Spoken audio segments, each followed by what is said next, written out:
Yeah, sure. Okay. Just to let everyone know, I'll be recording in speaker view, so unless you're speaking actively, you won't be on camera. Sure. This meeting is being recorded. Yeah. You have to make Awasarmol and Maya Kamble co-host because they are panelists. Yes, I'll do that. Thank you.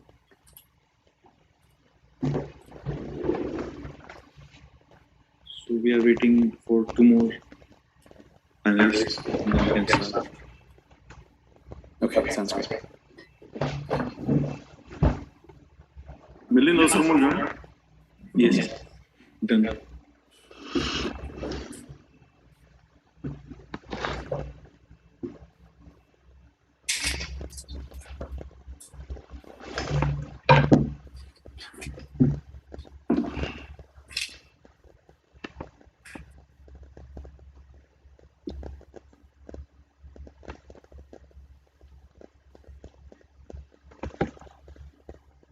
Welcome, everyone. For those who are just joining us, we'll be starting in just a couple of minutes. We're waiting for a couple more panelists. Is that right, Dadasaheb? Yeah. Okay, we're waiting for a couple more panelists and then we'll get started. Only one now because okay, great. Rambabuji's ATT Sony back office is Rambabu. I will just change his name. Okay. Rename.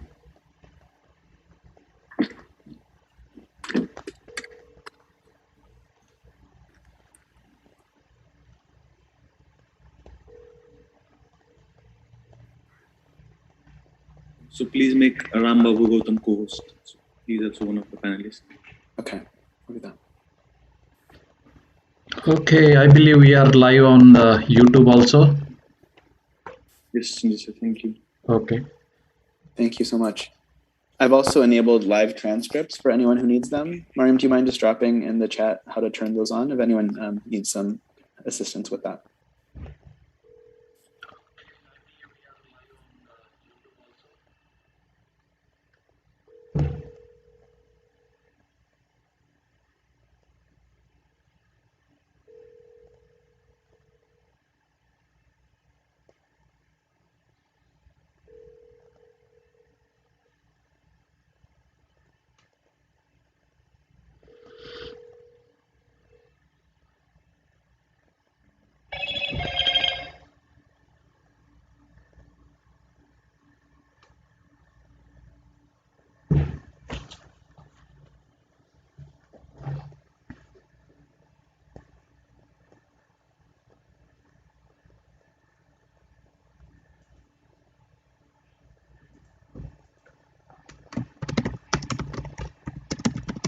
Seb, I think you're muted if you're speaking.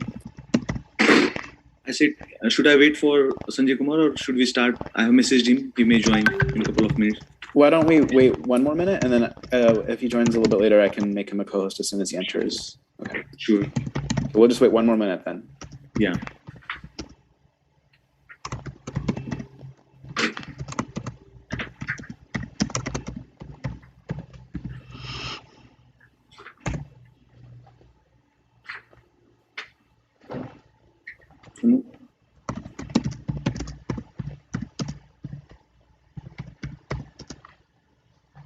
So Dadasaheb, you're muted if you're speaking. And I think Sanjay Kumar just joined. Yeah. Is joining. So whenever you'd like to start, we should go ahead. Dadasaheb, can you hear me? Or I think you're muted. Yeah, I can hear you. Oh, great. Okay. I think Sanjay Kumar just joined, so I'll make him a co-host, and then we can get started whenever you're ready. Yeah, sure.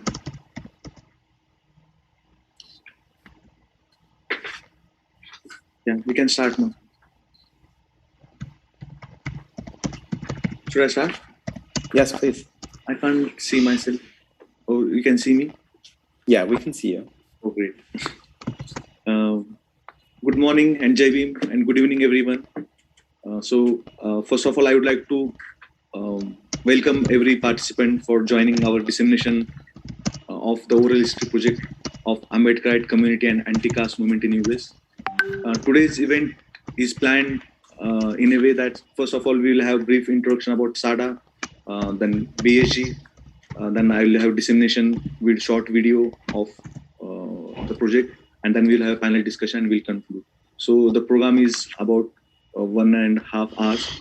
So I hope to see you till the end and make it interesting and learning process for everyone being here. So let's start with the program, and I invite Samip to give brief introduction about SAADA. So Samip, please. Thank you so much, Dadasaheb. Welcome, everyone. It's so good to see everyone. I know we have participants from all over the world today, so good morning, good afternoon, good evening, wherever you may be. And thank you so much for joining us over the weekend for this really important event. My name is Samit Malik. As Dadasaheb mentioned, I am the co-founder and executive director of SAADA, the South Asian American Digital Archive. SAADA is a nonprofit organization based in Philadelphia. That's also where I live, but one that works nationally to collect and share stories from the South Asian American community. We started our organization 13 years ago. In fact, 13 years ago today. Today's SAADA's 13-year anniversary, really recognizing that stories from our community were simply not being collected or preserved by any other institutions, and fearing that not only were our community stories not being heard, but moreover that they were being lost. The kind of work that Dadasaheb is doing through his project is exactly the kind of work that SAADA was started to be able to help support. These are the kinds of stories that you'll be hearing today that are our intention to be able to create a space for, stories that don't simply duplicate again and again the same narratives about what it means to be South Asian American. The project that Dadasaheb has engaged in over the past 9 months, is one that's supported through the Archival Creators Fellowship Program of SAADA. This is a program that was funded by the Andrew W. Mellon Foundation. And it's a program that's specifically to support those from communities that have been historically marginalized and excluded from the South Asian American record to include their stories in the archival record and in SAADA's work.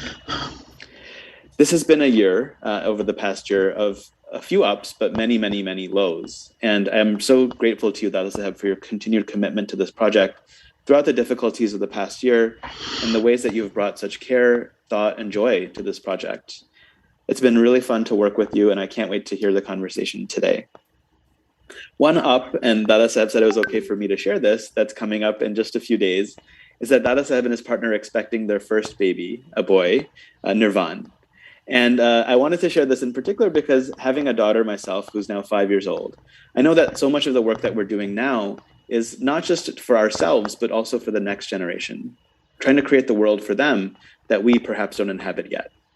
And so this is, unless Dadasaheb has something planned in the next few days that I don't know about, likely the last event that he's going to be organizing before he becomes a father. And so please join me in congratulating Dadasaheb and his family. And also, I was so touched to see that Dadasaheb's mother is joining us as well from India today. So welcome. And we're so glad that all of you are here. And Dadasaheb, I'm turning it back to you now. Thank you so much, Samir, for such a warm, brief introduction about my project and about your support from SAADA to conduct this unique project, which I feel is unique in its sense. So I have another organization to thank and to also who was hosting my project. So I would like to invite President of Boston Study Group to please give brief introduction before we move ahead with our project. So Hemanda, please.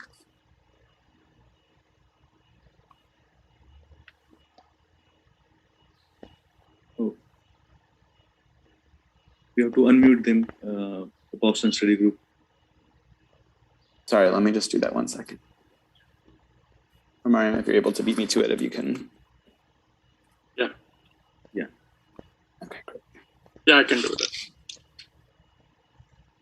Jai Bhim, everyone. Good morning. This is Hemant. I'm president of Boston Study Group. Thank you for joining today, and thank you for Dada for this wonderful opportunity under the Boston Study Group. And we are very excited for this event. I know Dada has worked very hard on this, and a lot of people across the Ambedkar organization has helped him a lot. So thank you for doing that, Dada. And as part of Boston Study Group, we are based in the New England area. And basically, we are located in the Boston area. We are groups of 10 to 12 families who are working very close on the issues of social justice. We are the Ambedkarite organization. We regularly arrange the Ambedkar lecture series. We have almost done more than 50 Ambedkar lecture series for past 2 years now. And because of the pandemic, we are being online. We used to conduct the Ambedkar lecture series before pandemic at the Harvard and MIT. The flagship things that Boston Study Group was involved in the installing the bust of Dr. Babasaheb Ambedkar in two major universities here in the US. It was in the Brandeis University first, which was the second bust in the US after the Columbia, and it was another third bust where we helped to install in the UMass Amherst. So that's the big achievement event that we were able to participate. Of course, in the New England area, we recently, because of the COVID, we helped a lot of underprivileged people, the people who are working at the ground back in India, across the various regions of India, recently as part of the COVID financial help. We also tie up with the different universities, to understand the caste issues. There are a lot of other people in the Boston Study Group has helped to, educate the universities about the issues of the caste. Brandeis was one of the university who introduced the caste-based discrimination policy in their university. That was recently happened a couple of years back. We also participate with the international conference on Dr. Babasaheb Ambedkar, Unfinished Legacy. That is happening for like 3-4 years. Because of the pandemic, it couldn't happen last years. But we also participate in those conferences. I think that's all I had. Thank you. Thank you so much, Hemanda. And thank you for BSG for supporting and being hosting this project along with the support of SAADA. So moving ahead, I would like to give a brief introduction about the project, very briefly. As Dr. Ambedkar says, like those who don't know their history can't create history. So the purpose of this project was to build the oral history archive of Ambedkarite movement in US, including the narratives for the past 25 years, transgressing the boundaries of caste, even subcaste, class, religion, and gender. This project aimed to build a narrative of a community which is rooted in Ambedkarite ideology as a strong sense of bonding. The discussions and interviews with Ambedkarites in the US brought out an alternative cultural narrative to the forefront. One of the important questions this project is answering is what has been the contribution of Ambedkarite community in US in the anti-caste movement overall. Discussing about the personal learnings about this project and during this project, I can say that the space that Ambedkarites inhabited in the US is very different than in India. While there are many similarities in terms of identity here, it is a unique experience. As I have primarily been involved in annihilation of caste process in India for my life, except the past few years in US, I learned that the Ambedkarite perspectives in the US during this project, while we hold the same philosophy in life, we have different life experiences. For example, being a person of color in the US added you to categories of South Asians if you do not specifically claim you are an Ambedkarite. So the various remembrance documents such as old photographs, event flyers, advocacy documents, I learned a huge amount about the historical details of community and the resistance in the US in the different ways. And while doing this project, I required guidance and support for the project. I would like to thank Dr. Venkat Maruja and Sanjay Bhagat, the founding members of Boston Study Group, who advised me and mentor me. They were very useful to me because and they were resourceful as well for me as they have in-depth knowledge of Ambedkarite movement in the US and have been involved in anti-caste movement at various levels. They are senior and respectable Ambedkarite faces in the anti-caste movement in US and have connections with different Ambedkarite and other organizations here. Their experience and broad spread relationship with diverse population helped me tremendously in this oral history project. It would be like not enough, it will not be complete if I don't thank South Asian Archive, SAADA, that who gave me an opportunity to conduct this unique project and help me throughout the process, like to enhance my skills as well as with resources.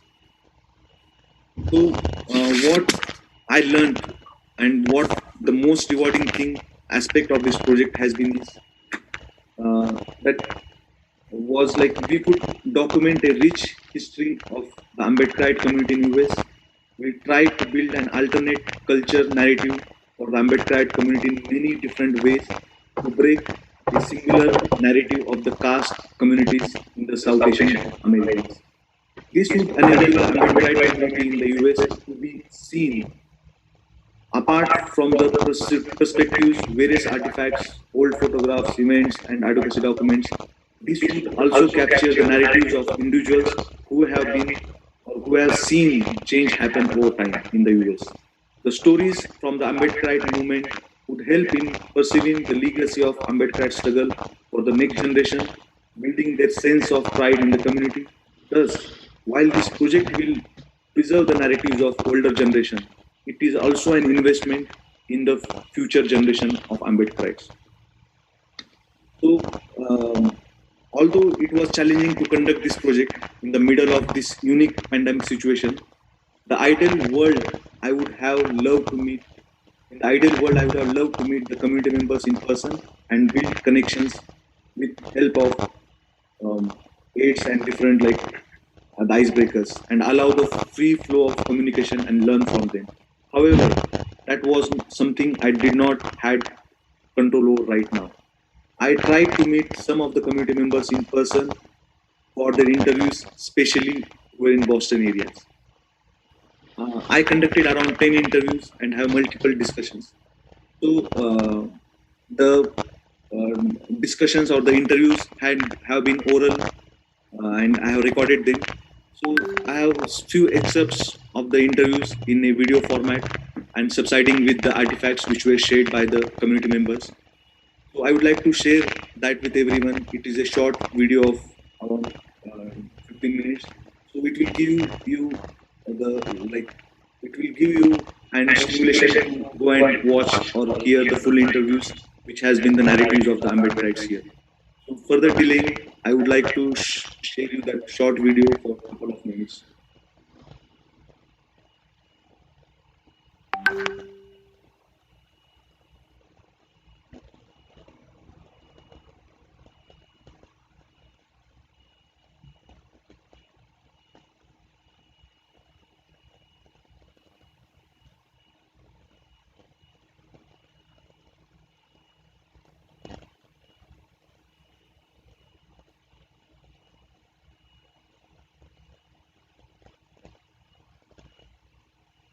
Please let me know if it is audible or not. Someone.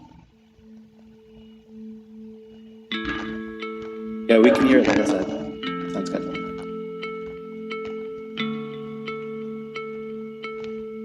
I started reading Babasaheb's writing very heavily, and that thing can be looked upon as an academic exercise. It can be looked upon as a social exercise. But for me, it was a very empowering exercise. Once I started reading Babasaheb, I realized that it is not a favor I'm doing to anyone by reading Babasaheb. It's a favor I'm doing to myself because it transforms me into such a different person. It inspires me. It empowers me. It makes me a very different entity in my professional front, personal front, social front, everything.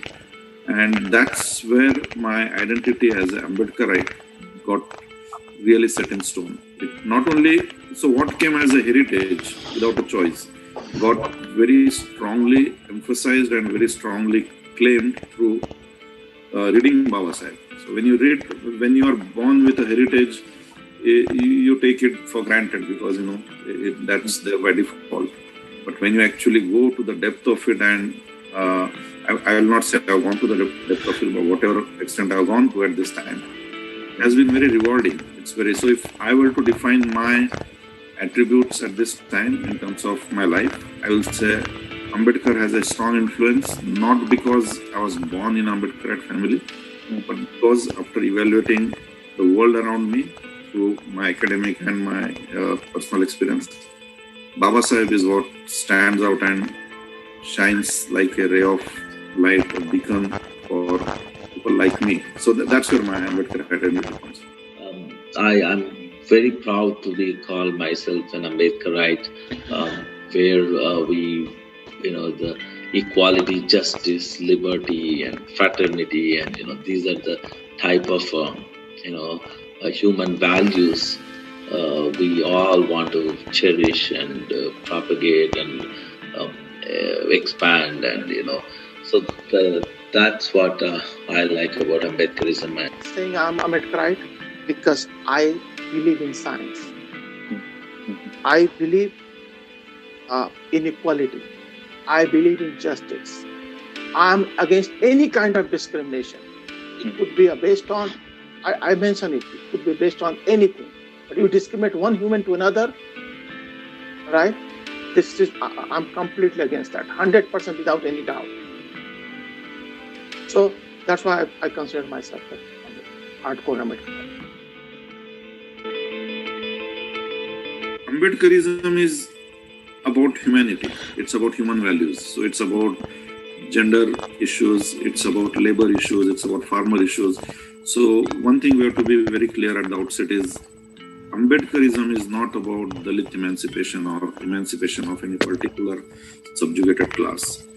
Though the focus might have been more because it deserved more focus or there was no other helping hand.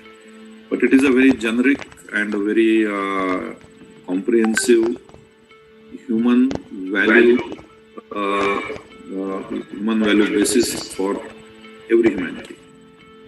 Ambedkarism defines some of the values that any modern society where every human being is treated equally, and irrespective of their caste, religion, gender, and their abilities, and then equality is on the top, and then the compassion and trying to create a society where the society needs to take care of the weakest, okay? And yeah, I mean, I think having social justice and equality in both within the household as well as in the society is something that is what Ambedkarism strives for. Okay, Dadasaheb is like a father to many of us because, like a father or like a mother who holds their kids' hands to help them walk, he helped us walk without expecting anything in return. Right? And this is also our responsibility to do the same to our society, because there are so many more people who need our help in that sense. So that is why Dadasaheb, I mean, this is my personal feeling and theory, because, as a father or as a mother, as a parent, you don't expect anything when you are teaching your kid walk. You just feel the joy of helping your kid see walking, right?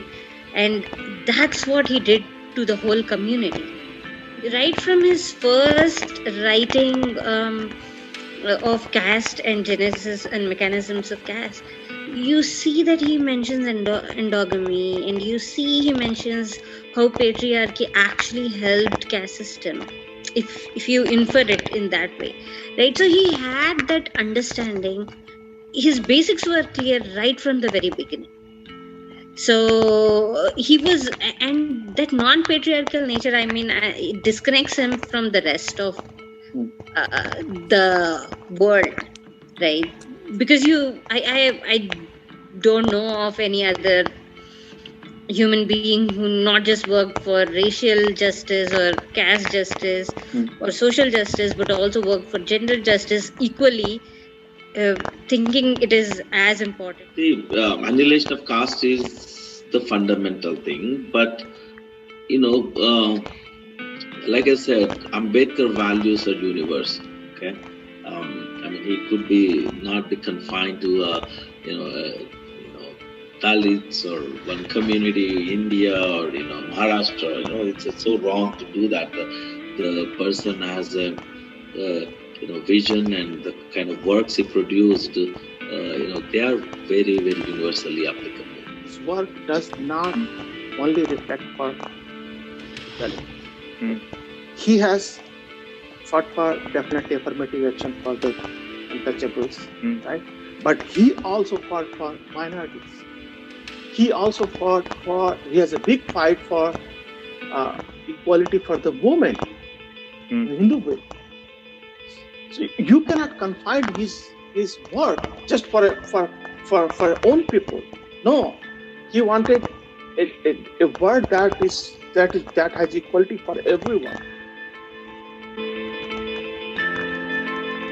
What is Ambedkarism is really to be strong enough and empowered person to be part of a society where your rights will not be compromised, because you will make sure your rights are ensured.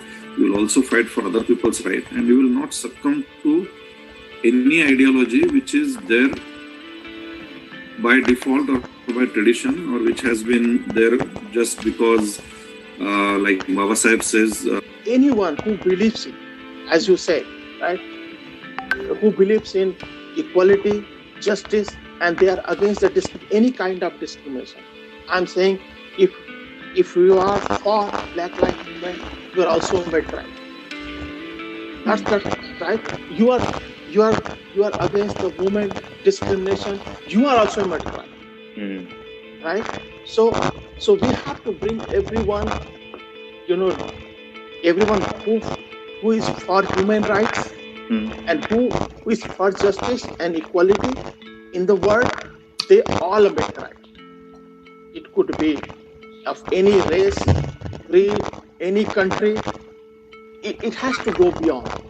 Ambedkarite organizers, the main role is to unite their community members, unite the people who believe on the Ambedkar thoughts, who believe on the Ambedkar philosophy, and who believe on the Ambedkarism, and also annihilate the caste system. I have been associated with Ambedkarite organizations such as Vision Incorporation and Ambedkar Mission of Canada also since 1978, and since then I have met many Ambedkarite professors visited from India. Few names I have been still remembering: Dr. Basantamoon, Dr. Maya Kamble, Dr. Gangadhar Pantavane, Dr. Nanduram, and Dr. Vivek Kumar also. Recently he has given session in Columbia University. So there in Kuala Lumpur in 1994, anybody who's from US, from India, leaders, Kashiram, Mayawati, Paswan, everybody had attended that, and that became a major international, you can say, ground zero event for spreading Ambedkarism outside, not just spreading, but also connecting various different Ambedkarites across the globe. And I think that in your question about how the anti-caste movement got its boost, what are the events, I would say that was one of the first major events which gave it a very big boost. And then there were subsequent events. 100 years of Dadasaheb's arrival at Columbia University, that was in 2013. That was a huge event AM organized. Kamali sir personally took the lead on that, obviously, being the president and he being the most, he being the mentor to all of us. That event, almost like 100 people came from India, or from all different fields. And there were paper presentations, and it was just a very big event, particularly for people coming from outside the US. And 125th anniversary, again, AIM had this huge function with a lot of academics, again maybe 100 or more coming from India and across the world, with conferences for 3 days, with cultural programs. So that was one of the huge big programs in Columbia University that happened, and that also has its place in history in the journey of. We have really raised the debate, discussion, research, and as a result, a lot of advocacy comes out of it. In one of this conference of this unfinished legacy of Dr. B.R. Ambedkar, one of our member raised a concern that the discrimination on the basis of caste happens in the Indian community in universities. Because that member was the student in these US universities, and I believe he has gone through that particular discrimination from the Indian students, other Indian students from that university. So he raised that question.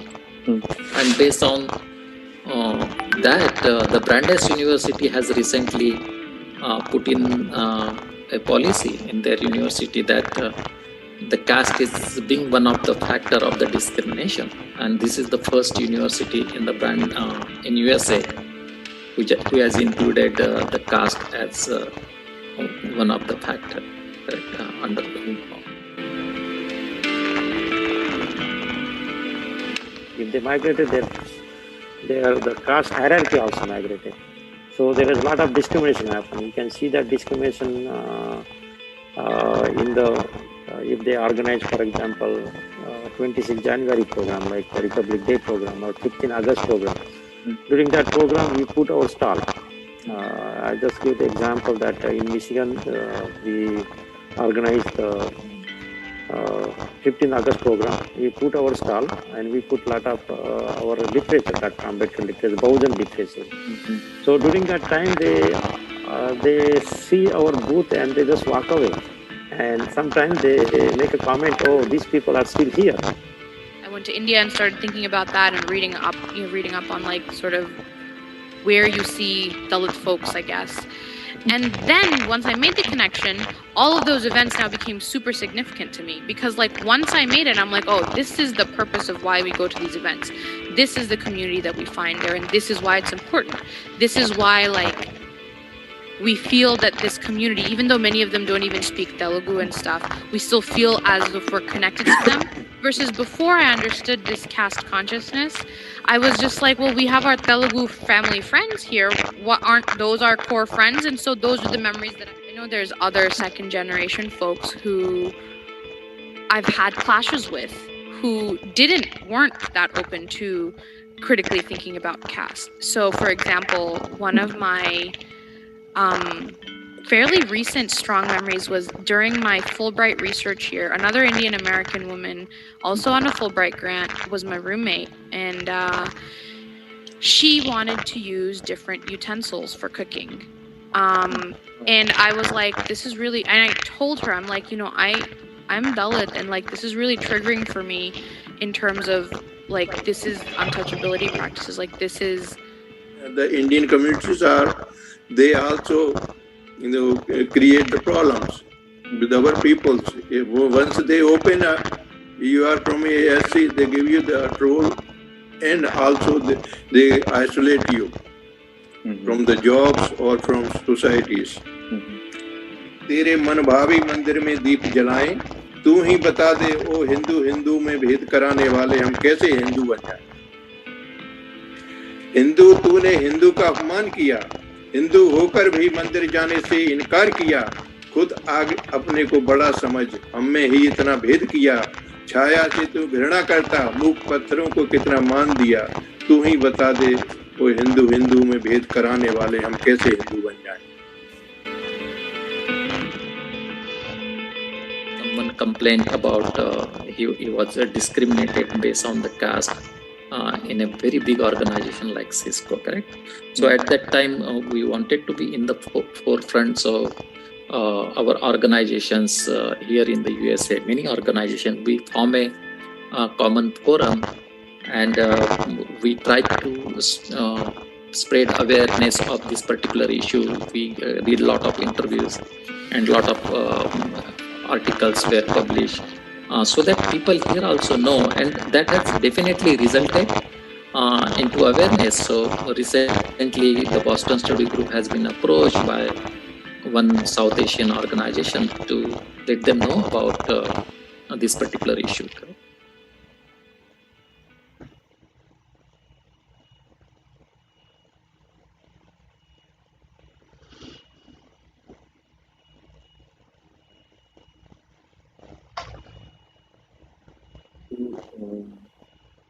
these are the excerpts of the interviews, and to learn more about the Ambedkar community and their work here, please do watch the full interviews, which will be in archive of SAADA. So moving ahead, like I tried my best to put all the interviews together to make a story about how the community and how the anti-caste movement struggle is.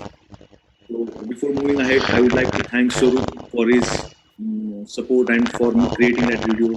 The director and creator of that video, which you just saw, is Swarup Thul, who is a proud Ambedkarite of Boston Study Group family. So thank you, Swarup, once more. So along with support of Swarup, I have been blessed with the support of one of the very prominent artists of India, Vikrant Dise. Unfortunately, he is here. Although he recently had twins, his babies had allowed him to attend this program. So thank you, Abir and Kabir, for allowing your father to be here. So, because when I was discussing about that project, the outcome of that project he has beautifully put in this one art. So I would request Vikrant to please like walk us through this art and make us understand what this art talks about the Ambedkar community and anti-caste movement struggle here in US. So Vikrant, can you please unmute yourself and like walk us through about this art and this project? Hello, Dada. Yeah, I'm audible. Yeah, you. Voice. Hi, hello everyone. David. It's my pleasure. I'm very glad that I'm part of this project. I'm very thankful to Dadasaheb for giving me this opportunity to globally. So, first of all, I will tell something about my work. I'm going to take you all through this week work shortly because the time is very short. Dadasaheb told me about you can probably take 5 minutes. So, a few days ago, Dadasaheb briefed me on this project. It's about Ambedkarite community and anti-caste movement in the U.S.A. He asked me to paint visually and the whole journey. This was a very unique idea. I don't think anyone has done anything like this before because the painting is a very different medium, and the Dadasaheb giving this chance. So after that,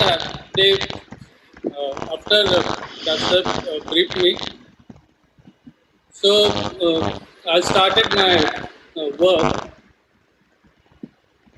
I have shown, you can see the town. I have shown the small village hunt. There is hunts for where in 1960s, 70s, the Dalit community kids started their education journey.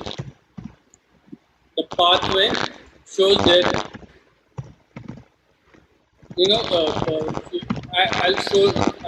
I have to show their walls. Many walls are there. The kids are going, but the journey is very hard to reach the school. That's why I'm showing that walls. And so after that, they went for higher education. I'm showing their big building. I have also shown the big library. As Babasaheb used to say, education is must. It's a milk of tigers. After that, they went for higher education. I have also shown a big library. Yeah, the tiger. After few further studies, they went out of India, and with study, they also started this Ambedkarite community and anti-caste movement.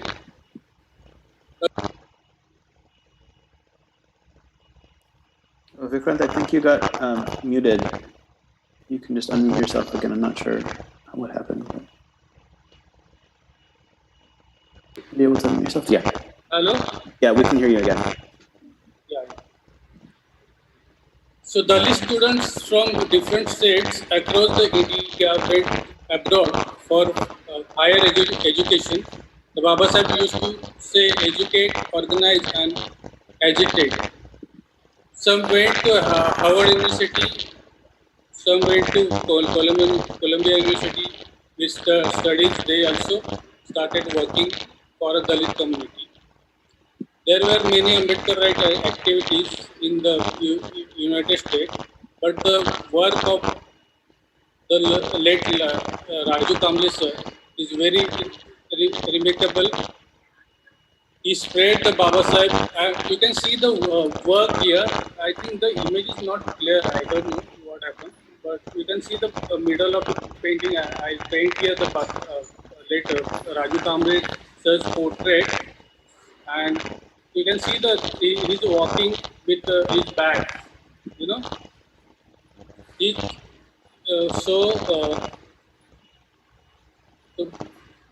all over the world, he provides the opportunities, and Raju Kamble sir, he provides the opportunity for the poorest student to go abroad wherever he went.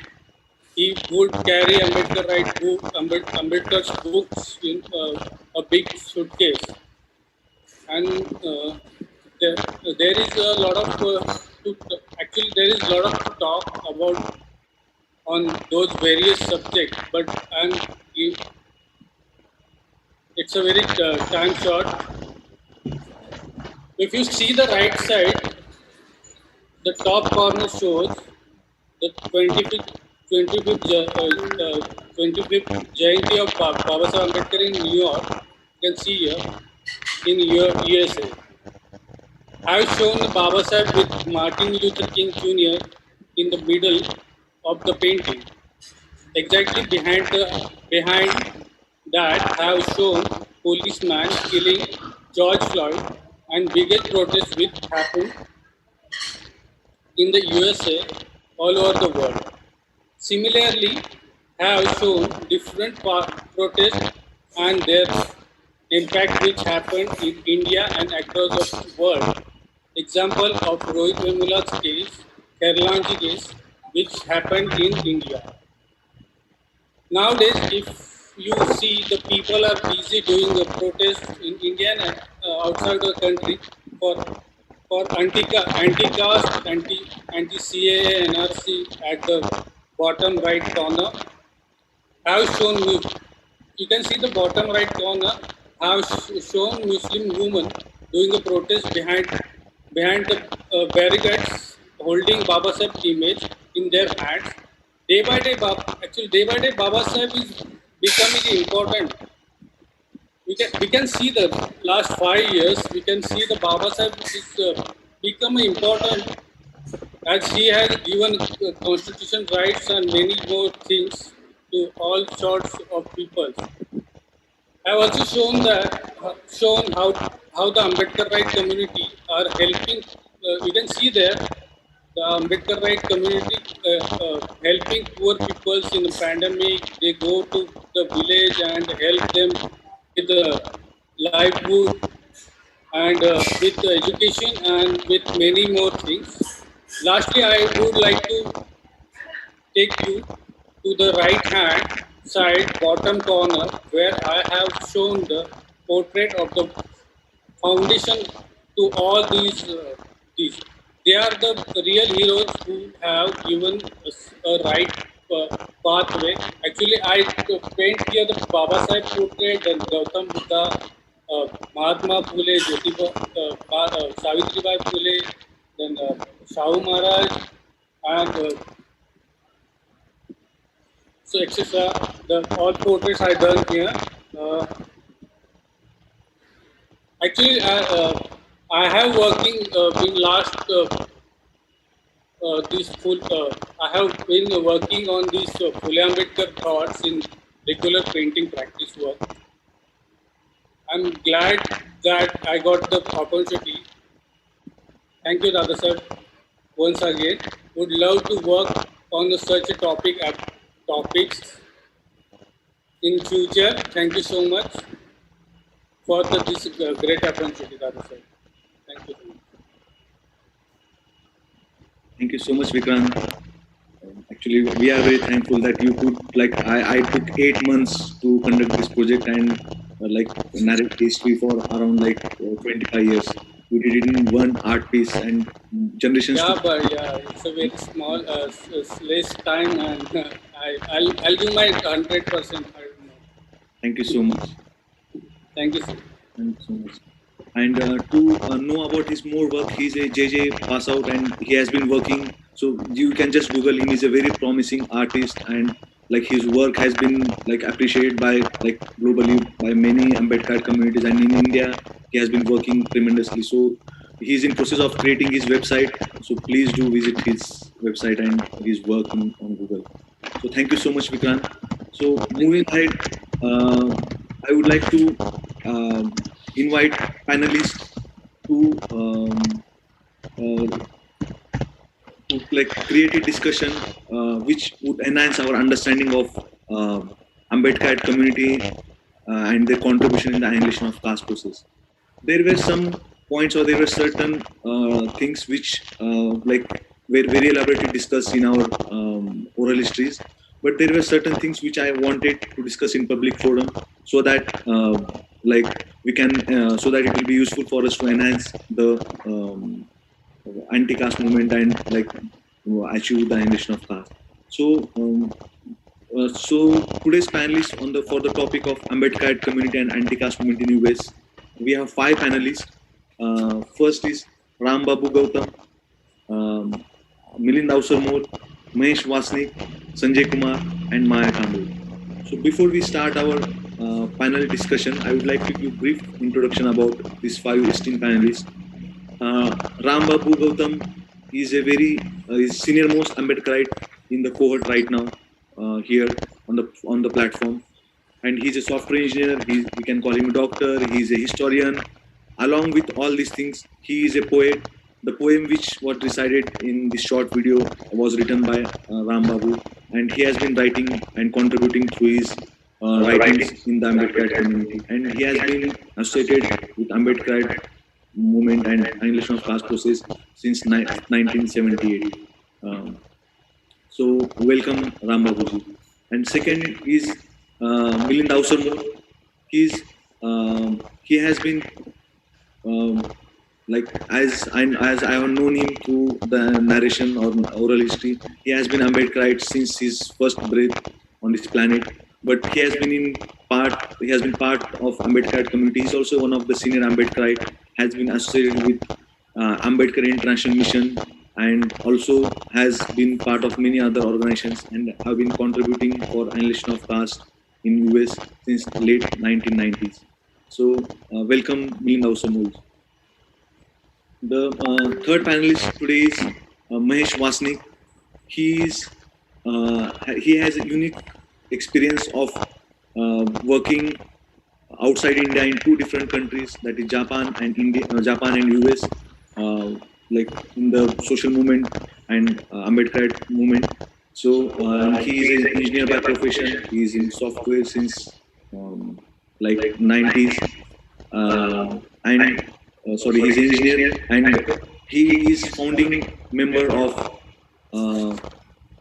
ANA, which is Ambedkar Association of North America. So, and he's also a very respectful and respected and senior Ambedkarite in US. So, welcome, Mahesh Wasnik. And the fourth panelist is Sanjay Kumar, who is a president of Ambedkar International Center, and also he is residing in Denver. I'm very sorry, I can't pronounce this English name properly because I'm very new to US. And he's also a very senior Ambedkarite, and Ambedkar International Center has been vibrantly working on multiple issues. So he has been part of that all the processes since last many years. So welcome, Sanjay Kumar. And the fifth panelist is Maya Kamble, and she's a very senior Ambedkarite, and she carries the perspective of Ambedkarite feminist, and she is also a founding member of ANA, and I welcome her also to this panel.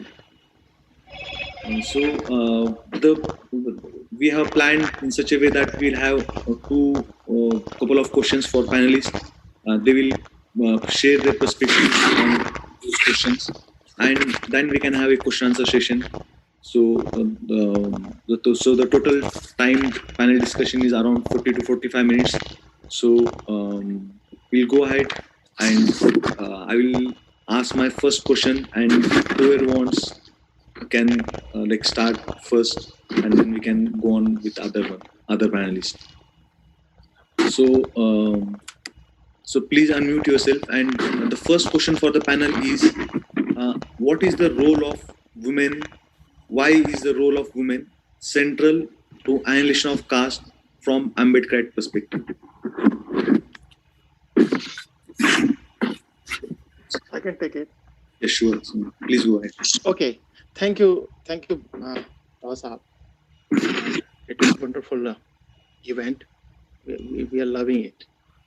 Okay, so many congratulations for all your hard work. You asked the question, what is going to be the role of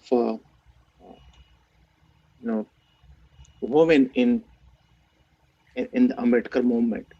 I think Ambedkar movement started from a woman. That was Savitri Bai Phule. She's the one who started a school for untouchables or for the Dalits. So children from that community started coming in and learning. So that was the first thing in 18th centuries, right? So the role women is going to be very vital because they are the one who are the first who's going to interact first with their child. Okay, so we need to, and also they are the, if you say that there's a caste, okay, so you could be a higher caste, lower caste, whatever caste, but within that caste you are a male and female, a gender-based society, right? So technically they are more victim rather than man, right? If you take in that hierarchy, so they have to come and fight for themselves, fight for the equality, and as we said that there are so many. Ambedkar already said that Ambedkar is not a for a specific caste. It is a movement, right, for equality. So I think they have to jump in and take this Babasaheb vision and move forward with that for their own justice first, justice and equality. So that's pretty much from my side. Thank you. Thank you, Sanjay Kumar, for sharing your views. Does anyone want to go next? Yeah, I can go next. Okay. So first of all, Dadasaheb and team, thank you so much for this wonderful event and all the work that you have done leading up to this event. It's really a pleasure to be here and we participate in this event. Also, I would like to congratulate SAADA for their completion of 13 years and wish them all the best for the future. Coming to the question of what's the significance of women participation in the process of annihilation of caste. So if we go back to the first writing of Dr. Ambedkar, which he presented as a paper in Columbia University when he was a student here, he mentions that caste is nothing but endowing. By that, what we mean is caste is nothing but marrying within your given selected group or the prohibition of marrying outside that group. So it brings the gender perspective into play as a very root cause of caste existence. And having said that, women are the ones who are glorified. They are the ones who are trained to be the custodians of cultural values and caste maintenance, unbeknown to them, without them realizing that they are actually promoting or upholding a system which is really discriminatory towards them. Like Sanjay ji said, it's their own emancipation which is at stake here, because they are the worst victims, especially the lower caste women. I mean, upper caste women might not be the victims, but women are the ones who need to come to the fore and break this shackle of endogamy, because that is what is taught to them as a cultural heritage and as their ethical, or you can say a religious conviction that that is the route to go. And if you see, they follow it very religiously. They are the ones who guard these cultural values, which really are nothing but pillars to uphold the caste system, and they do it without the sorry state is that they do it without knowing that they're actually victimizing themselves in the process. So for them to realize that they are the victims of this caste system in the first place, and secondly, they are the ones who are playing a vital role in upholding it by propagating and promoting a set of values which they have been actually enforced on them, but in the process of being subjugated, they have just internalized those value systems, and they somehow are now glorified in promoting them. So that realization and that action plan, I think, is very important. So women play a very important role in annihilation of caste process. Thank you. Thank you so much. So, Maya, you want to go next? Yeah, absolutely. And congratulations, Dadasaheb, both on this dissertation as well as the new baby. And congratulations to SAADA for completing 13 years. Coming back to your question about what is the role of women in terms of annihilation of caste from an Ambedkarite perspective, I think the role is very, very vital and central. Because looking back, as you said earlier, if a person doesn't know the history, they can't make the history. So looking back, both Mahatma Jyotirao Phule, Savitribai Phule, Babasaheb Ambedkar understood that women are integral part of the society. And it's they who question the status quo at that point of time by starting school for girls, by starting widow remarriages, by starting centers for widows, while Babasaheb went one step further and introduced the Hindu Code Bill, which liberated women from all the bondages legally, in terms of legal perspective, right? So there is, he took one step forward in terms of doing that. But and this has helped women get literated, get education to a certain extent. But the counter revolution of oppressor caste or oppressor gender has been very aggressive too, and the women's role has been very limited in terms of their decision making capability, in terms of their organizing capability, to really actually call themselves as liberated, right? So therefore it's very important for women and caste oppressed groups to stand up and question the present status quo, because women, as all the other panelists have also said, are the ones who are molding the next generation. They are the ones who mold the boys and girls. So we want the next generation, if we want the next generation to believe in equality and justice, for this we need to see, the kids need to see equality and justice both inside the house as well as outside in the society. That means the patriarchy needs to be curbed inside the house as well as outside. When we go, even on this dais, we don't have equal number of women participants or equal number of women panelists. So what we need to see is that kind of a change. And we are also seeing that women-led organizations such as Equality Labs are really creating bigger impact in terms of combating caste in US itself when compared to all the organizations combined together. So the role of women is key, but it's not, and it's key mainly because they constitute 50% of the population.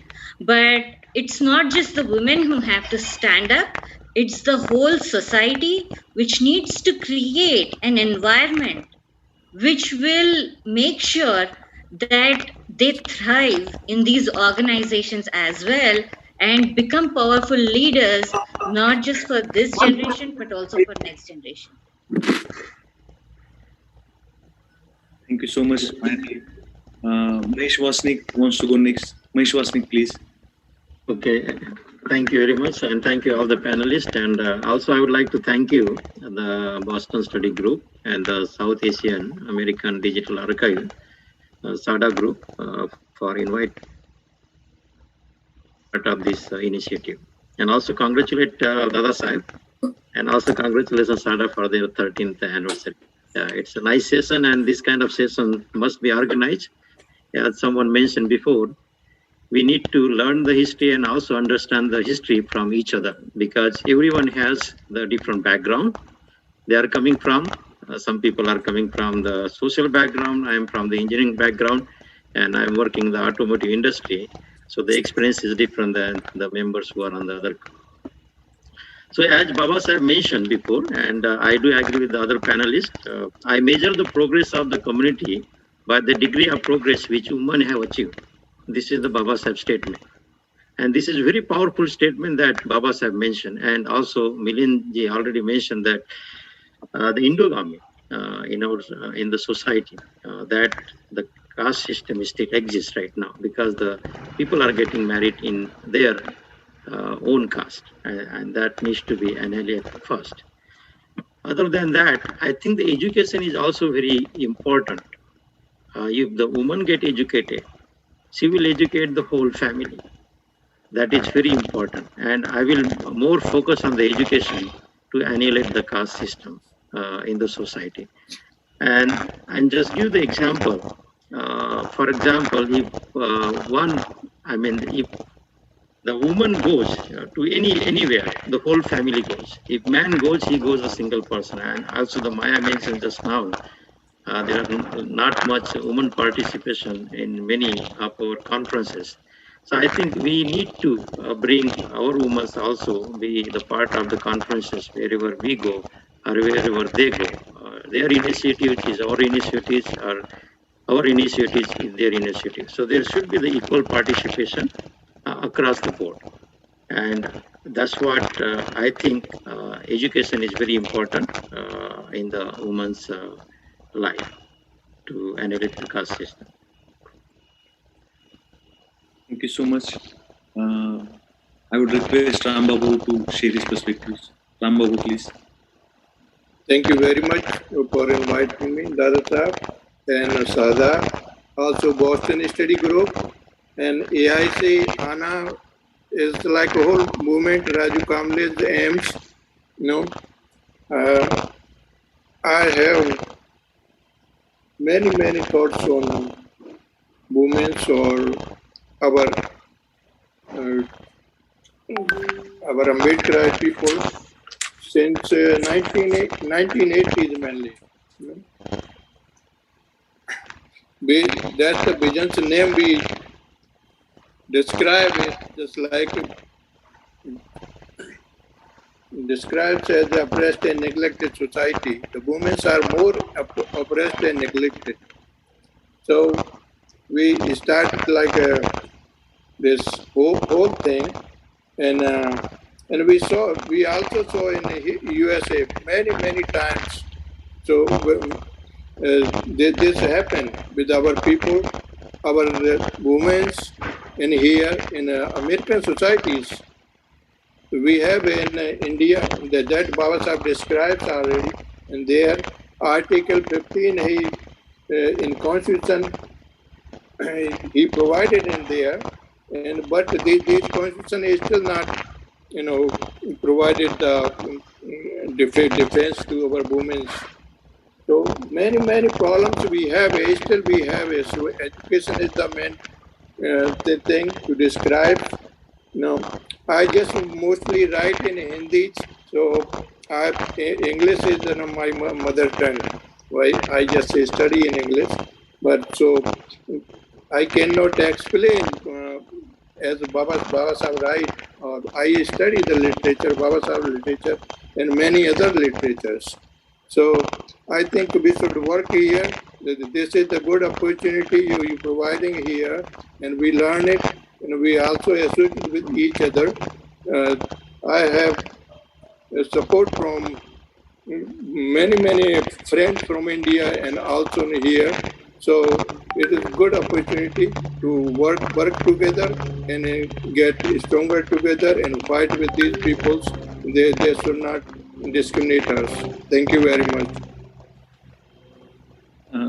Thank you so much, everyone, for sharing their views. And I could really learn a lot even with this short discussion, like why women's role is very significant in the annihilation of caste process. As like everyone shared, I could understand that being most oppressed in the social stratification because of the caste, and they being the learning process is very much required, so that once as Baba Sahib said, the revolution can be brought by the most oppressed in the community. And because of caste system, women have been most oppressed. So if they take the ownum of annihilating caste, they could be more efficient and more this thing. And yes, I can see a lot of potential Ambedkar feminists coming forward and contributing their role and contributing to in the annihilation of caste process. Thank you so much. I will take second question, and then we can go for question answer session with it will be open for everyone. So the second question arises from the discussion, narratives, and also my collaboration with non-Ambedkarite communities and organizations. And I'll be doing injustice if I don't name SAADA for that. And SAADA has been supportive for me for bringing my perspective, unique perspective of Ambedkar as a community in US. So going ahead and taking this legacy, that how we can collaborate with different organizations which are working towards social justice or which are working in this. So my second question is around this. So I would like to ask my eminent panel the question about how can we collaborate across generation and communities and organizations to annihilate caste. So I would like to hear your perspectives and views on this. So whoever wants to go first, please can go ahead. I can go. Yes. Same order. Okay. I think it's very valid, very good question. The topic. So how we can, what others' role could be annihilating the caste, So from Baba Sahib's slogan, educate, unite, and agitate, right? What my, you can make it in different ways, we can analyze in different way, but what my analysis is, what he is saying is not education is like you can go and get your engineering degree, your doctor degree, or whatever degree, because I have seen that so many people, they get in higher education, and what they do, they hide themselves. So they don't come out against any description. They feel that, okay, I got everything, and now keep myself in a silo, okay? And they will teach their children, okay, they don't teach their children history, okay, legacy of their legends. Okay. So what I'm thinking, educate means who understands the humanity, who understand the human values. That's the educate means. So what he's saying, get educated with those values, okay, and collaborate with other who already educated on that one, regardless of any boundary. It's not like I get educated and I can only talk to Dadasaheb, because he's from same community. I should talk to Dave. I should talk to some other people also, right? And who are of the same philosophy. I believe Martin Luther's philosophy, Baba Sahib philosophy, and Nelson Mandela philosophy, and there are so many other leaders. Their philosophy are the same, on human values. Get collaborated with them, with the Baba Sahib philosophy, and because they are same, and fight for injustice together. If you see there a Black Lives Movement going on, I would jump into that one. If I see minority is being discriminated and there are something going on wrong with that, we should jump on that one. And so that same way, if there is a Dalit, from the community, untouchable community or Dalit community, whatever, they have been discriminated. There are something, women discriminated, that the rape victim, you have to stand with that. So because anywhere you see the discrimination jumping, so that's what I think, and we should collaborate with everyone, okay, and bring them on same pace. And I think there should be only two people, one who believe the equality and the person who don't believe in equality, and they think that they are supreme or they have misconception of those things. So we need to, we are educated. We think we should educated. We are educated because we know that everyone is equal, and those are uneducated people. We have to educate them, okay, through our different platform. I'm not saying to fight it with them, okay. Fight with love, with affection. Teach them, bring them together. They will understand. I think most of the people are, they born, they're good people, So bring them on the same platform and make this world better. So rather just in shallow, open Vavasaf philosophy for entire world.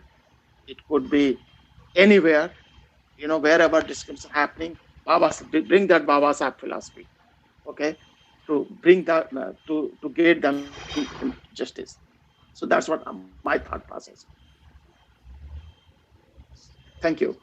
Thank you. Okay, we want to maintain the same sequence, then I can go next. Okay, so just like Sanjay ji said that it's a cooperative venture to step out there and enlighten and sensitize others also about this caste reality.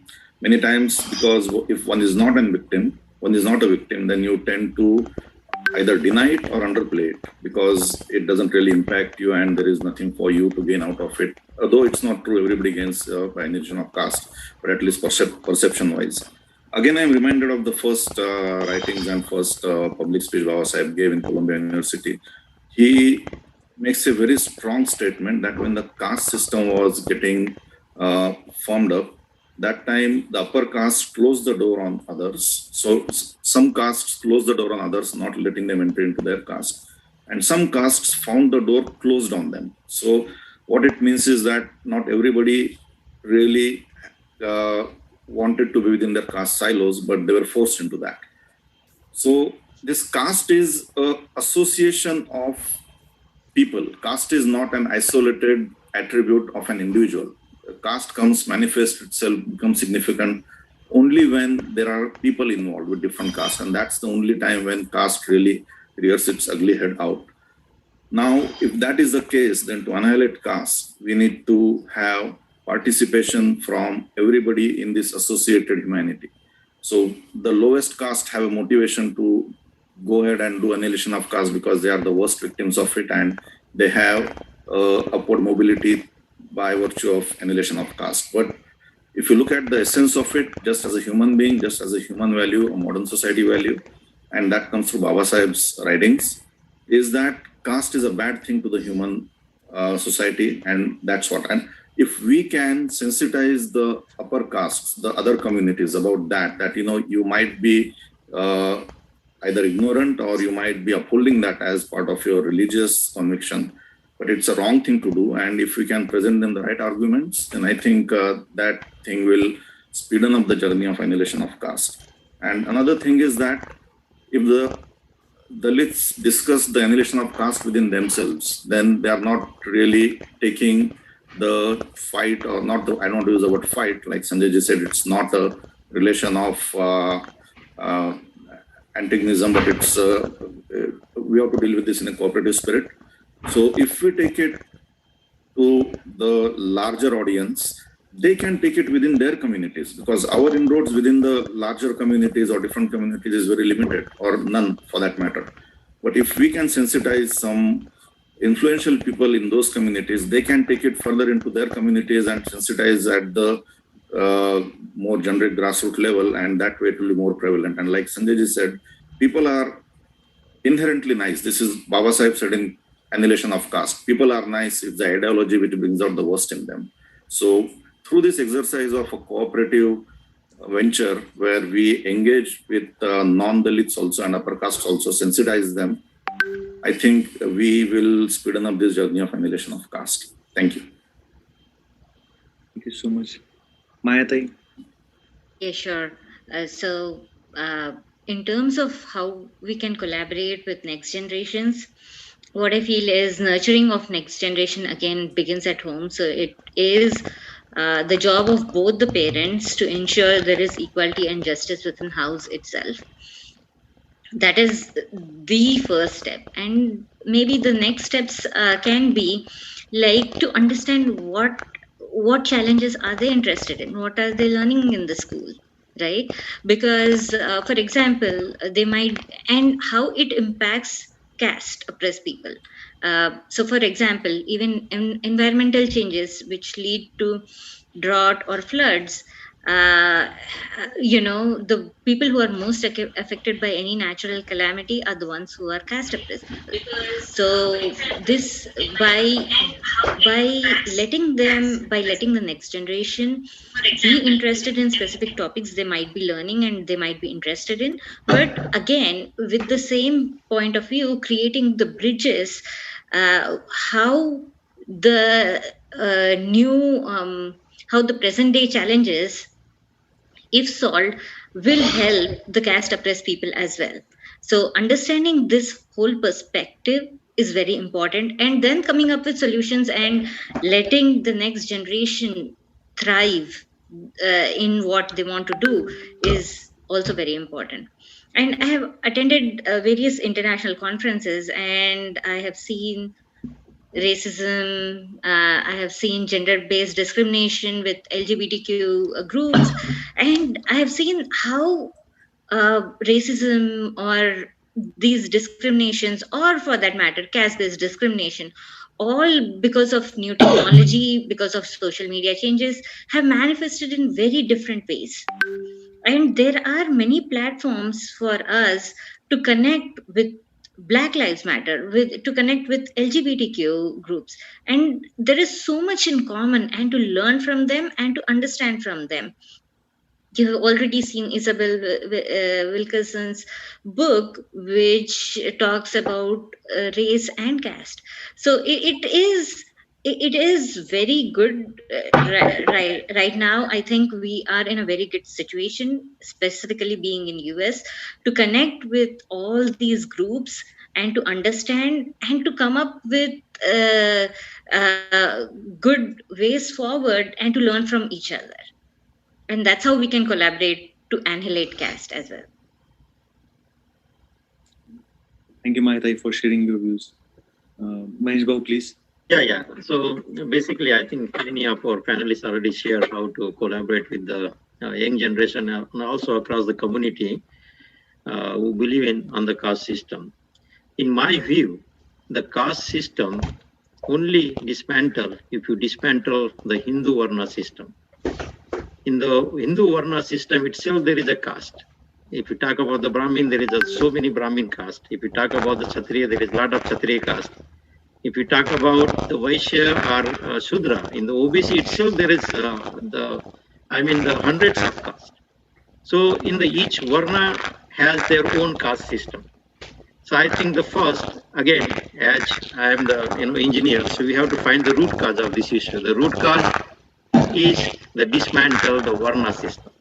And to dismantle the Varna system is to dismantle the Hindu what you call Hindu's code, that is the whole thing, the Varna and the caste system.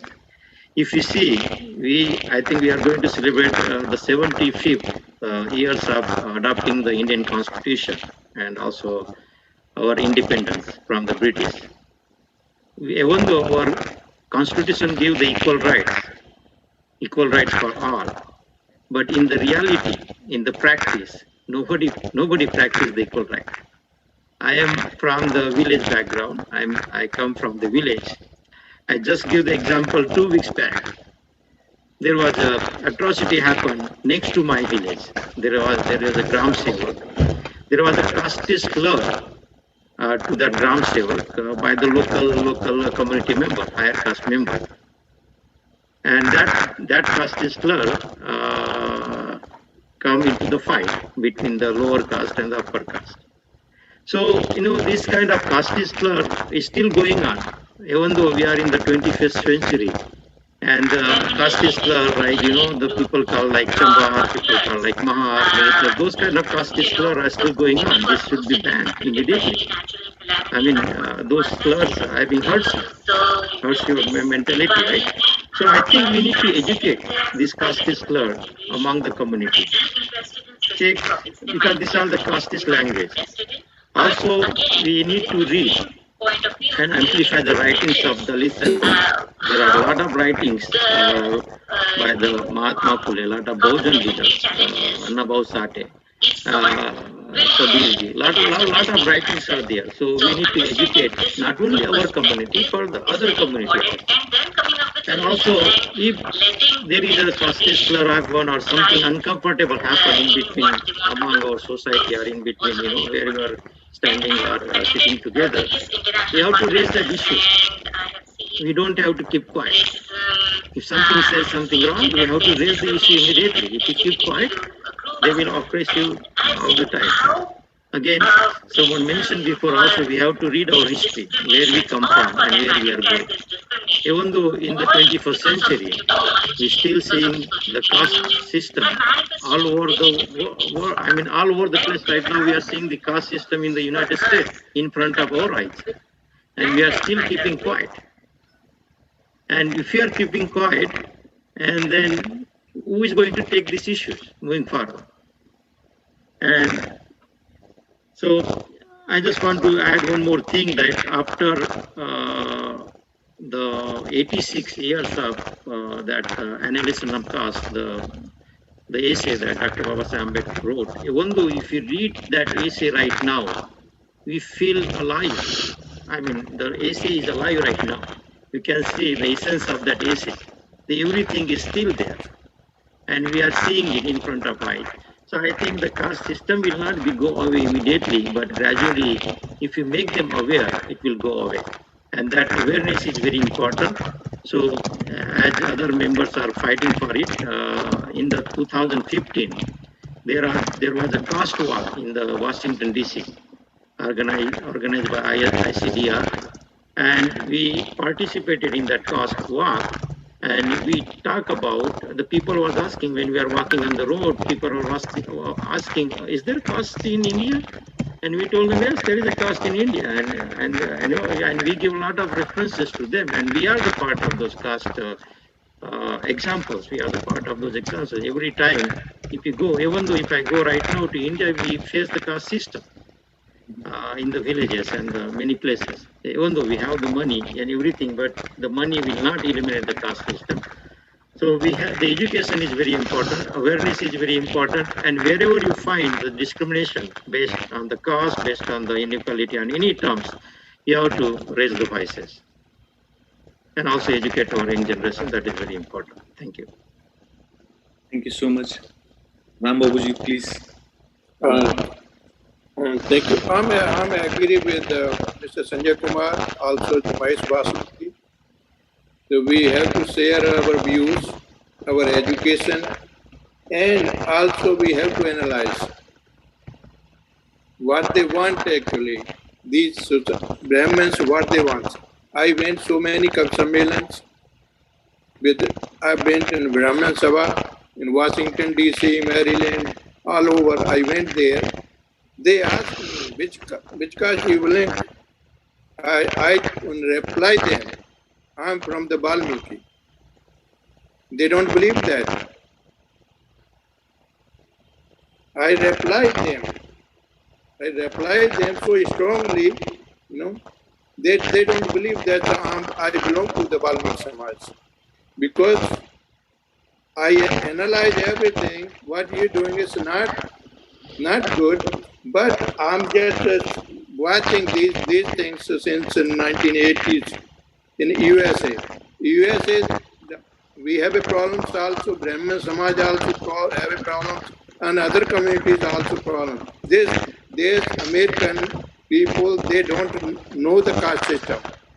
Since after 2000, this caste system is open in America. American Indian government, they hide so long the caste system to expose from the India to go outside the other world. Now whole world knows, globally knows caste system is, who Hindus are.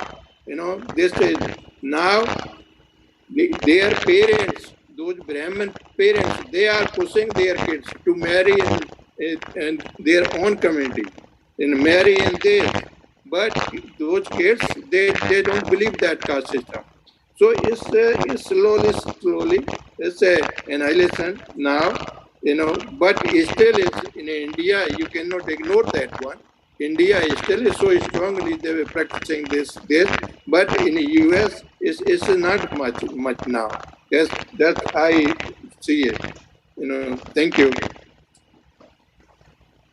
Thank you so much for your comments and perspectives on the questions which we had. We are moving towards end. So I have a lot of questions out there, like there can be multiple discussions, but I will hold on and I will want you to go and see their interviews and read the blogs which were written related to this project to learn and understand more about this on SAADA website. So now I would invite if anyone has a question. So I see one hand raised from Dr. Ambedkar, yeah, J. So can you please ask your question? Yeah, good morning, Ji. Bhim. Yeah, we can hear you. Bhim. Okay, nice. Dr. Ji, you have been doing the best massive impact work. So we are very proud of you. And then in the North America, U.S.A, you are doing excellent work. So in India, you are having the population nearly 30 crore people. So compared to North America, its population is equal to.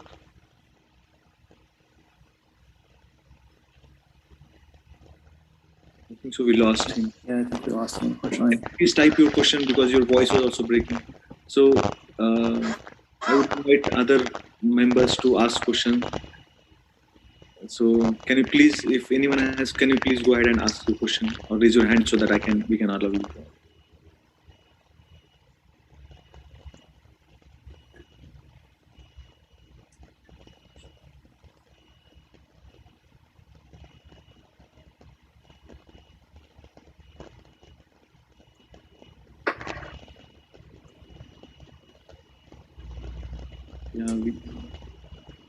We see one hand up, Trupti.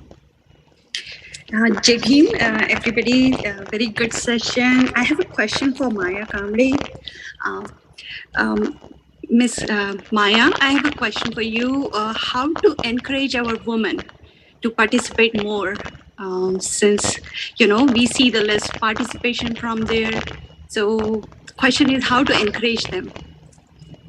Yeah, I mean, that's a great question, Trupti, because many of our women are literate, they're engineers, they're doctors, but they're not participating either in organizing or either they're not encouraged to do so because of lack of time. So I think there are two aspects here. First aspect is encouragement within the house itself. If they are just buried in job, if they're just buried with kids and the household work, then they won't have time to participate in organizing activities, which again leads the society way back 200 years ago, how we were before Savitribai Phule started or Jyotirao Phule started the first school. Because the caste oppression will still go on because they're not participative, and patriarchy will still go on. Second thing, which is very important, is for organizations to create an environment which will let women thrive in those organizations as well. It's really important for every organization to ensure that they create the environment, just like Baba Saheb, to ensure people who are caste oppressed and who were backward created a policy of affirmative action, so that there is some scope for them to thrive in both educational area and other spaces. We need to create that space within the organizations where women can come, talk their mind, are there, and are able to make decisions, because making decisions is the most important thing. It's not just about talking, it's not just about participating, it's about who is the decision maker. So if we give a platform which will help them to make decisions, that's when we are hitting our right notes. That's when we are progressing or taking one step further from the foundation that has been built by Jyotiba Phule, by Savitribai Phule, by Dr. Babasaheb Ambedkar. That's when we are taking it to the next level. Otherwise, we will become stale and we will perish.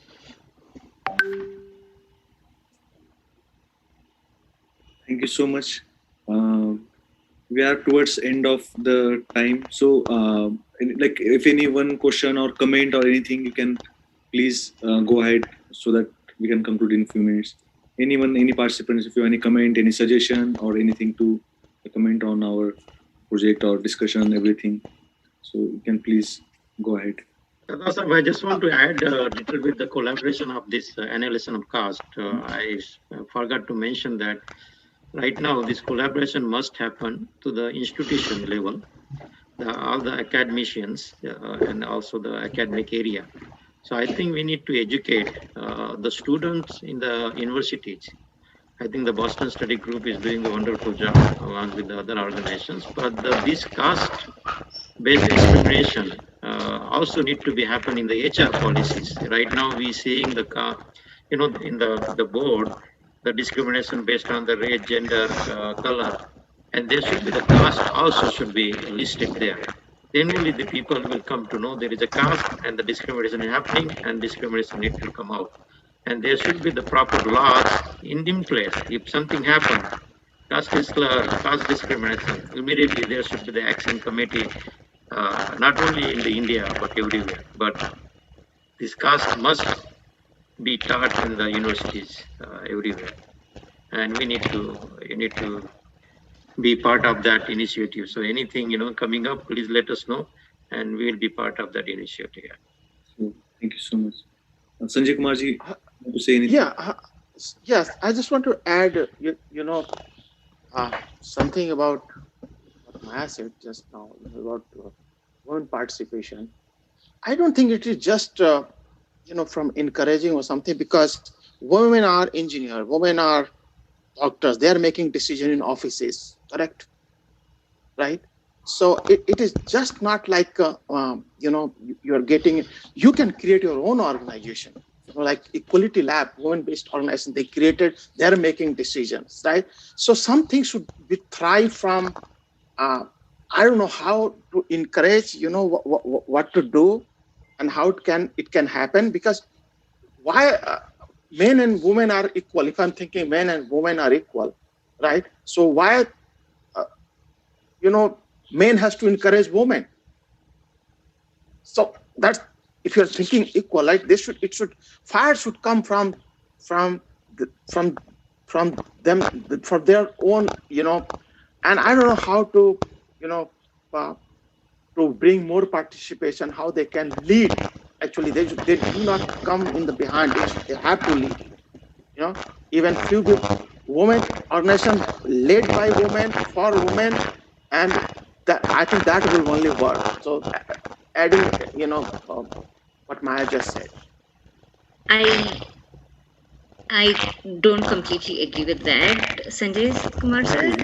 Yes, With all yes. due respect, you can actually take one whole session to talk on this in detail, if needed, onto how to bring women to Absolutely, participate. big topic. Because, yeah, it is a very wide topic because what you're, as per your suggestion, if caste oppressed people needed to thrive, then Babasaheb did not create a new country.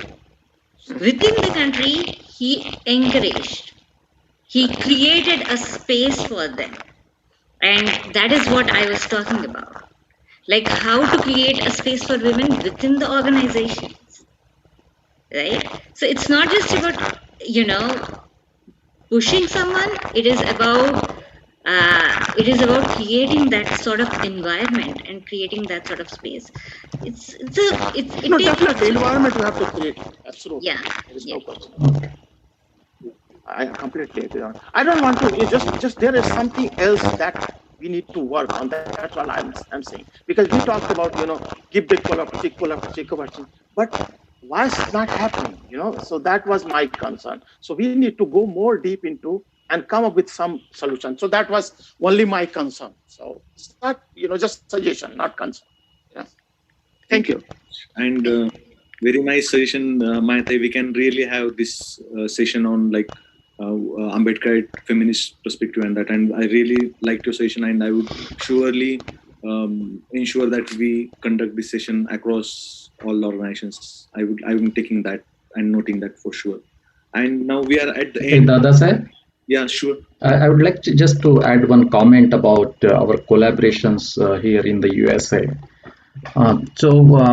We are seeing the trend in the USA, correct, that white Americans are understanding the roles their forefathers have played in the injustice and discrimination and atrocities against the black communities, which has resulted into a huge gap between these two, white and the blacks, in all the fronts, social, financial, all type of backwardness you can think of. And some of them are taking the responsibility also of the or ownership of whatever the deeds their forefathers have done, and they are trying to amend that, and that is what we are observing. Unfortunately, the same cannot be said about the oppressing caste in India, and hence Ambedkarites everywhere have to fight against this discrimination all alone, I believe.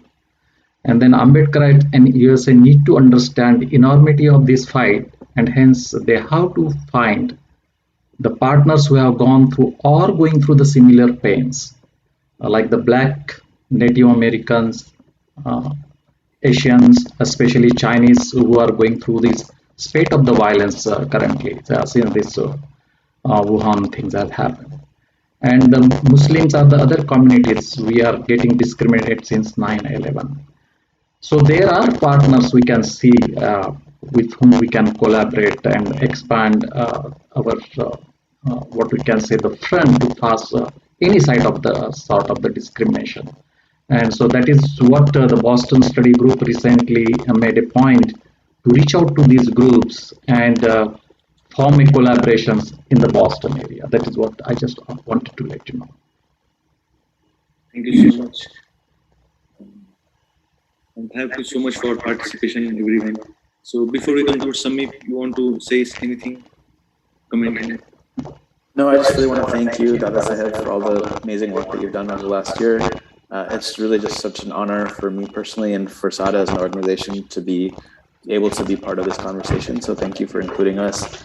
And I just want to thank everyone for joining us today, and for all the panelists, and especially to you, Dadasaheb, especially just a couple days before you're expecting a new member to your family. So congratulations again to you, and I look forward to working together going forward as well. Yeah. Thank you. Thank you so much. I would like to first of all thank my panelists to have had this rich discussion and like enhance our like the thought process, and we can think much about it, and we can again come back and forth and really learn a lot from this. Thank you everyone, and the participants. Thank you so much for staying for such a long time and being very patient about learning about this new concept and new dimension of communities and defining communities, and learning about Ambedkarite community, which itself is a very new, unique and new learning. So to learn about it is very like learning process. I would call it very learning process. And like first of all, like before I conclude, I would like to thank SAADA for giving this opportunity. I'm really thankful because like it was in brain like sometime somewhere I could get opportunity to collaborate with like-minded organizations and go ahead and redefine what Ambedkarism and Ambedkarite community is, and in diaspora especially, because we have like learning, being engaging with my senior Ambedkarites and fellow Ambedkarites. I have learned that like they prominently claim that their Ambedkar identity other than their gender or any other identity, social or political identity. So that was that actually ignited that idea that how I should go ahead by like redefining this community, and SAADA provided that support and that skill sets to go with that idea and bring this project up, to learn and to de-learn so many things for everyone here. And my of course my mentors or my host organization, Sanjay Bhagat and Venkata, like for their support and for their mentoring. So whatever I learned and whatever I tried to portray here, their contribution like explicitly, implicitly has been very big. And my participants and my wife and my baby, he cooperated with me, and he is staying there, and he said, "Okay, Papa, go ahead and come do this before your child coming up at some after this." Thank you so much. Okay, congratulations anyway. Yeah. Congratulations. Thank you, and thank you everyone for being very patient. And yes, learning about Dr. Ambedkar and Ambedkarism. Before conclude, I would like to quote him. He's in the process of annihilation of caste. He says, "The battle to me is a matter of joy. The battle is in the fullest sense spiritual. There is nothing material or social in it. For ours is a battle not for wealth or not for power. It is the battle for freedom. It is a battle for reculmination of human personality." And as I have learned that every human being is a good human being and wants to do good in his life. So if we understand Ambedkar and his thoughts, I'm saying our aim or our like aim of life or vision of life would be staying human and claiming becoming human dignity and human personality for everyone. By saying this, I would like to conclude. Thank you so much, Jai Bhim, and have a nice day. And Dadasaheb, Mahesh has suggested to take the selfie of the participant, so I don't know how we can do it, but if Mahesh knows it, he can take it. So we can stop recording. I think we can stop recording here.